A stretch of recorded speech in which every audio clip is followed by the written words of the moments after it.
স্লোভাকিয়াতে একটা স্টুডেন্ট ভিসার যে প্রসেসটা total A to Z journey আজকে আমি আপনাদেরকে এক্সপ্লেন করব একেবারে বাস্তব অভিজ্ঞতার আলোকে। স্লোভাকিয়াতে আমাদের স্টুডেন্ট ভিসা এর আগে অনেকগুলো হয়েছে। প্রসেস করতে গেলে সর্বপ্রথম আপনাকে যে পার্টটা ইম্পর্টেন্সি দিতে হবে সেটা হচ্ছে হলো ডকুমেন্ট লিগালাইজেশন বা ডকুমেন্ট অথেন্টিকেশন ফেলবে।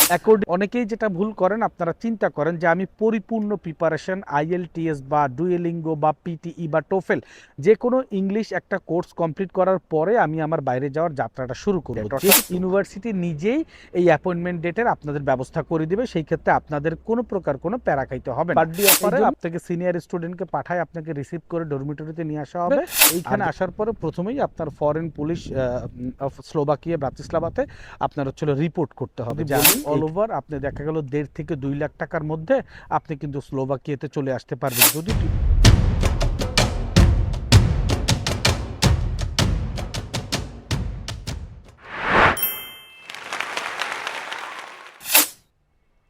আসসালামু আলাইকুম, স্লোভাকিয়ার ব্রাতিস্লাভা থেকে বলছিলাম, রাজধানী।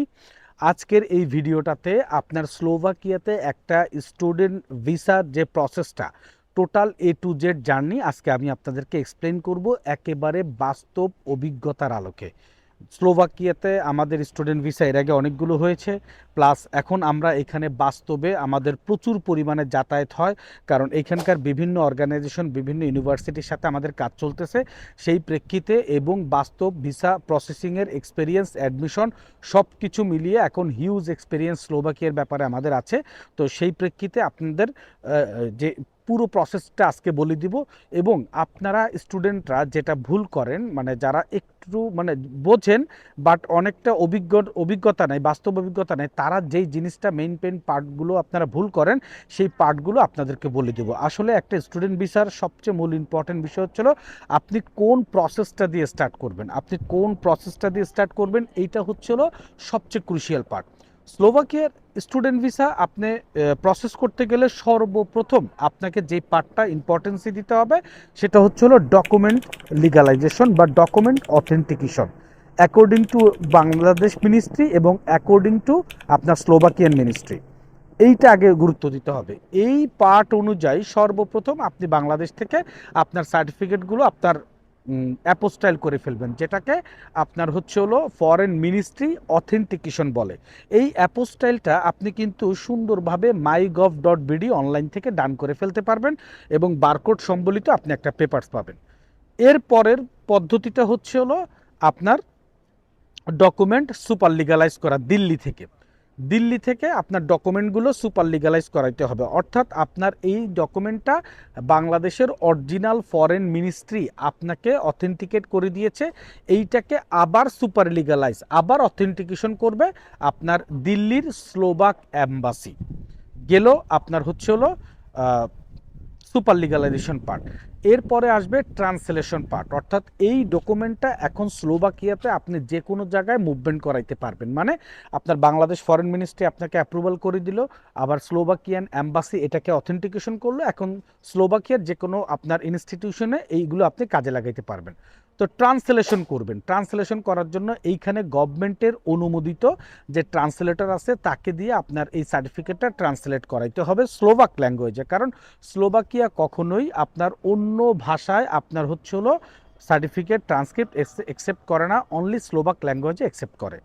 ট্রান্সলেশন কমপ্লিট হয়ে গেল। ট্রান্সলেশন কমপ্লিট হওয়ার পরে আপনাকে নোটিফিকেশন ডান করতে হবে, অর্থাৎ আপনার স্লোভাক এডুকেশন মিনিস্ট্রির ডিরেকশন এবং রুলস অনুযায়ী আপনাকে এটাকে নোটিফিকেশন করাইতে হবে। নোটিফিকেশন মানে আপনার বাংলাদেশের সার্টিফিকেটটা এই দেশের কোন মানদণ্ডে আছে, কোন ডিগ্রির একাডেমিক মানে রেজাল্টে আছে, সেইটাকে ট্রান্সফার করা। তো এই নোটিফিকেশন প্রসেসটাও আপনি ডান করে ফেললেন। এইবার আপনার এই সার্টিফিকেটটা আপনার যে কোনো স্লোভাকিয়ান অ্যাম্বাসিতে অ্যাডমিশন এবং এনরোলমেন্টের জন্য রেডি। এই রেডি, এটাই আপনাকে সর্বপ্রথম ডান করে ফেলতে হবে। আপনি আইএলটিএস করার আগে, আপনি কোনো ইউনিভার্সিটিতে অ্যাপ্লিকেশন করার আগে, সব কিছু করার আগে আপনি এইটা ডান করে ফেলবেন। অনেকেই যেটা ভুল করেন, আপনারা চিন্তা করেন যে আমি পরিপূর্ণ প্রিপারেশন আইএলটিএস বা ডুয়েলিঙ্গো বা পিটিই বা টোফেল যে কোনো ইংলিশ একটা কোর্স কমপ্লিট করার পরে আমি আমার বাইরে যাওয়ার যাত্রাটা শুরু করব। যেহেতু সেনজেনের মধ্যে স্লোভাকিয়া এখন আপনাদেরকে দারুণভাবে ভিসা দিচ্ছে এবং বাংলাদেশি স্টুডেন্টদেরকে প্রায়োরিটি লিস্টে রেখেছে বিভিন্ন ইউনিভার্সিটি সহ মিনিস্ট্রি, সেহেতু স্লোভাকিয়া যদি আপনার ট্রাই করার ইচ্ছা থাকে আপনি প্রথমেই এই প্রসেসটা ধরে কমপ্লিট করে ফেলেন। এটা কিন্তু আপনার আজীবনের জন্য হয়ে যাবে। এটা এমন না কোনো ইনটেক বেস, এটা এমন না কোনো ইয়ার বেস, এটা এমন না কোনো সেশন বেস যে আপনাকে এইটা আবার নতুন করে করতে হবে, না, এইটা আজীবনের জন্য হয়ে গেল। এরপরে আপনি হলো ইউনিভার্সিটি সিলেকশন শুরু করতে হবে, যে আপনি যে ব্যাকগ্রাউন্ডের সেই ব্যাকগ্রাউন্ড অনুযায়ী আপনি কোন ইউনিভার্সিটিতে কোন সাবজেক্টে ভর্তি হতে পারবেন।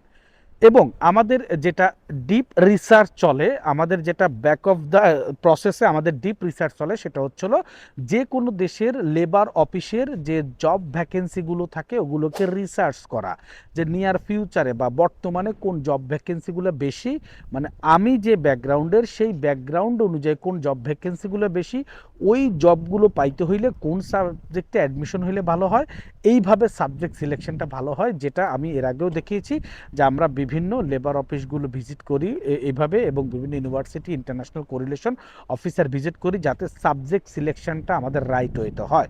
তো যাই হোক, আপনারা নিজ দায়িত্বে ইউনিভার্সিটি এবং সাবজেক্ট সিলেক্ট করে নেবেন। করার পরে ইউনিভার্সিটির আপনার গাইডলাইন অনুযায়ী আপনারা অ্যাডমিশন হবেন, এবং অ্যাডমিশন হবেন, অ্যাডমিশন রিকোয়ারমেন্ট দেখবেন যে আইএলটিএস এর কী রিকোয়ারমেন্ট আছে, আইএলটিএস ছাড়া অ্যাডমিশন হওয়া যায় কিনা, এন্ট্রান্স এক্সাম আছে কিনা, টিউশন ফি এর রিটার্ন পলিসি কি, যদি কোনো কারণে ভিসা রিটার্ন হয়, এটা most of the important part. যে কোনো ইউনিভার্সিটিতে খুব অ্যাডমিশন পলিসি ইজি দেখলেই আবেদন করবেন না, তাদের টিউশন ফি পলিসি যেটা লেখা আছে ওইটা প্লাস অ্যাডমিশন অফিসারের সাথে যোগাযোগ করে রিয়েলিস্টিক বাংলাদেশের ক্ষেত্রে কোনটা মানে অ্যাপ্রোপ্রিয়েট, বাংলাদেশের ক্ষেত্রে এক্স্যাক্টলি ভিসা না হলে কি প্রসেস হয়, কোনো অ্যাডমিনিস্ট্রেটিভ ফি চার্জ করে কিনা, কোনো সিট কনফার্মেশন ফি চার্জ করে কিনা, এইগুলো ভালোভাবে জেনে বুঝে আপনারা সাবজেক্টের জন্য আবেদন করবেন, অ্যাডমিশন ফি জমা দিবেন, এন্ট্রান্স এক্সাম থাকলে এন্ট্রান্স এক্সাম দিবেন, অথবা ডকুমেন্ট বেজ আপনার অ্যাডমিশন হয়ে যাবে। অ্যাডমিশন হওয়ার পরে আপনি ওই যে মানে অনলাইনে অ্যাডমিশন হওয়ার পরে ইলেকট্রনিক ডিসিশন পাওয়ার পরে ওই যে নোটিফিকেশন করেছেন এইটা ইউনিভার্সিটি আপনার কাছে চাইবে, এইটা জমা দিলে তারা আপনাকে ফাইনাল অফার লেটার দিবে। কোনো কোনো ইউনিভার্সিটি আপনার হলো টিউশন ফি জমা দেওয়ার পরে ফাইনাল অফার লেটার দেয়, কোনো কোনো ইউনিভার্সিটি হলো আপনার আপনার টিউশন ফি দেওয়ার আগেই ফাইনাল অফার লেটার দেয়, সেটা দিয়ে আপনি অ্যাম্বাসি আপনি ফেস করতে পারবেন। এইবার অ্যাম্বাসি যখন আপনি ফেস করবেন, এই অ্যাম্বাসির ডেট পড়ে যাবে আপনার এইখানে, আপনার ইউনিভার্সিটির পক্ষ থেকে একটা অপশন দেয়, সেটা হচ্ছিল রেজিমি অ্যাপয়েন্টমেন্ট ডেট, অর্থাৎ ইউনিভার্সিটি নিজেই এই অ্যাপয়েন্টমেন্ট ডেটের আপনাদের ব্যবস্থা করে দিবে, সেই ক্ষেত্রে আপনাদের কোনো প্রকার কোনো প্যারা খাইতে হবে না। এই জন্য স্টুডেন্টের মানে ইউনিভার্সিটির সাথে একটু ওয়েল কমিউনিকেশন দরকার। এই জন্য সাধারণত ইউনিভার্সিটি একটু এজেন্সি বা ফ্রিল্যান্সার স্টুডেন্ট রিক্রুটারদেরকে বেশি অগ্রাধিকার দেয়। আপনি ইন্ডিভিজুয়ালিও ট্রাই করতে পারেন, আপনাকে হয়তো দিতে পারে, ওইটা পাইলে আরও বেশি সুবিধা। রেজিমি অ্যাপয়েন্টমেন্ট ডেট এক প্রকার ইউনিভার্সিটির পক্ষ থেকে একটা রেকমেন্ডেশন লেটারের মতোই কাজ করে, যে ইউনিভার্সিটি আপনাকে রেকমেন্ড করতেছে মিনিস্ট্রির কাছে আপনাকে অ্যাপয়েন্টমেন্ট দেওয়ার জন্য, তো which is very important part to get A easy visa. এরপরে আপনি ইন্ডিয়ার অ্যাপয়েন্টমেন্ট ডেট পাইলেন, ওই ইন্ডিয়ার যে অ্যাপয়েন্টমেন্ট ডেট পাইলেন ওই মেইল কপি দিয়ে আপনি ইন্ডিয়ান আইভেক্স সেন্টারে আপনি ডাবল এন্ট্রি ভিসার জন্য আবেদন করবেন, যেই ভিসাতে লেখা থাকবে যে আপনি স্লোভাকিয়ান অ্যাম্বাসিতে যাচ্ছেন ইন্টারভিউ ফেস করার জন্য বা ভিসা অ্যাপ্লিকেশন সাবমিশনের জন্য। এরপরে আপনার যখন ভিসা হবে তখন আপনাকে মেইলে জানাবে, আপনি ইন্স্যুরেন্স ফি জমা দিবেন, ইন্স্যুরেন্স ফি জমা দিলে আপনার পাসপোর্ট স্টিকার হয়ে চলে আসবে, এটা আপনি পাওয়ার অফ অ্যাটর্নি দিয়েও করাইতে পারবেন। আপনাকে পুরো জার্নিতে ইন্ডিয়াতে একবার গেলেই আপনার এটা যথেষ্ট হয়ে যাবে। এরপরে আপনার ভিসা হয়ে গেল, আপনি ইউনিভার্সিটিকে অবশ্যই কনফার্ম করতে হবে যে আমি ভিসা পেয়েছি, এটা ইউনিভার্সিটিকে জানাইতেই হবে।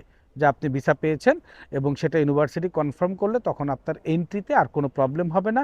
ফ্লাইট টিকিট করবেন, ফ্লাইট টিকিটও ইউনিভার্সিটিকে জানাবেন। ইউনিভার্সিটির পক্ষ থেকে আপনাকে অফার করা হবে যে বাড্ডি, এটাকে বলে বাড্ডি অফার। হ্যাঁ, এই বাড্ডি অফারে আপনাকে সিনিয়র স্টুডেন্টকে পাঠায় আপনাকে রিসিভ করে ডরমিটরিতে নিয়ে আসা হবে। আর যদি আপনি প্রফেশনাল কোনো সার্ভিসের মাধ্যমে যান তাহলে তো তারা আপনাকে হেল্প করবে। এরপরে এখানে আসার পরেও কিন্তু আপনার একটু সাবধান থাকতে হবে। এইখানে আসার পরে প্রথমেই আপনার ফরেন পুলিশ অফ স্লোভাকিয়া ব্রাতিস্লাভাতে আপনার হচ্ছিল রিপোর্ট করতে হবে যে আমি এইখানে এসেছি 3 দিনের মধ্যে। 3 দিনের মধ্যে রিপোর্ট না করলে আপনার কিন্তু এটা জরিমানা বা আবার একটা কমপ্লিকেসিতে পড়ে যাবেন। এখানে এসে ফরেন পুলিশে রিপোর্ট করবেন, রিপোর্ট করার পরে তারা এটা নোট ডাউন করে রাখবে, এবং পরবর্তীতে আপনার রেসিডেন্স কার্ডের জন্য, মানে স্টাডি পারপাসে লং টার্ম রেসিডেন্স পারমিটের জন্য আপনি এই আবেদনটা তখন প্রসেস শুরু করবেন।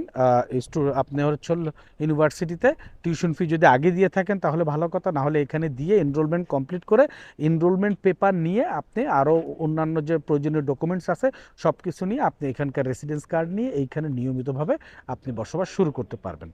তো আমি এখানে কিন্তু খরচের ব্যাপারটা বলি নাই। অল ওভার আমরা যদি বলি, অল ওভার আপনি দেখা গেল 1.5 থেকে 2 লাখ টাকার মধ্যে আপনি কিন্তু স্লোভাকিয়াতে চলে আসতে পারবেন, যদি টিউশন ফি আফটার ভিসা হয়। আর টিউশন ফি বিফোর ভিসা হলে সব মিলায় 4-5 লাখ টাকার মধ্যে স্লোভাকিয়াতে সুন্দরভাবে আপনি স্টুডেন্ট ভিসা নিয়ে চলে আসতে পারবেন। আমি আশা করব সবাই নিজে নিজে ট্রাই করেন, প্রসেসটা খুবই ইজি। যদি কোনো প্রফেশনাল সার্ভিসের দরকার হয় আমাদের কাছ থেকে পার্শিয়ালি অথবা ফুল প্রসেস আপনি নিতে পারেন। A to Z সার্ভিসও আমাদের কাছ থেকে নিতে পারেন। আর হচ্ছে হলো আপনার যদি পার্শিয়াল কোনো হেল্পের দরকার হয় সেটাও আপনারা চাইলে আমাদের কাছ থেকে নিতে পারেন। যেহেতু ভিডিওটা এই পর্যন্ত দেখেছেন, আমি ধরে নিচ্ছি আপনার সেনজেন কান্ট্রিতে আসার একটা মানে দারুণ একটা আগ্রহ রয়েছে। তো আমরা বিভিন্ন ওয়ার্ক এবং স্টুডেন্ট ভিসা নিয়ে কাজ করছি, এবং সরাসরি আমরা দেশগুলোতে গিয়ে গিয়ে আমরা যোগাযোগ করে আপনাদেরকে তথ্য আপডেট দিব। আমাদের চ্যানেলটা অবশ্যই সাবস্ক্রাইব করে রাখবেন, পাশে থাকা বেল আইকন ক্লিক করতে ভুলবেন না।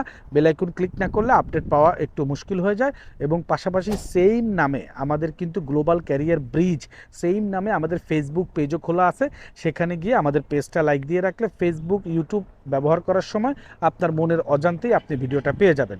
এবং স্লোভাকিয়াতে বা সেনজেনে আসতে চায় খুব কম খরচে, আইএলটিএস নাই, আইএলটিএস ছাড়া স্টাডি গ্যাপ আছে, খুব কম খরচে সেনজেনের যদি কোনো দেশে আসতে চান তাহলে এই ভিডিওটা আপনি সেভ করে রাখুন এবং আপনার ফ্রেন্ডদেরকে শেয়ার করুন যারা আসতে চায়।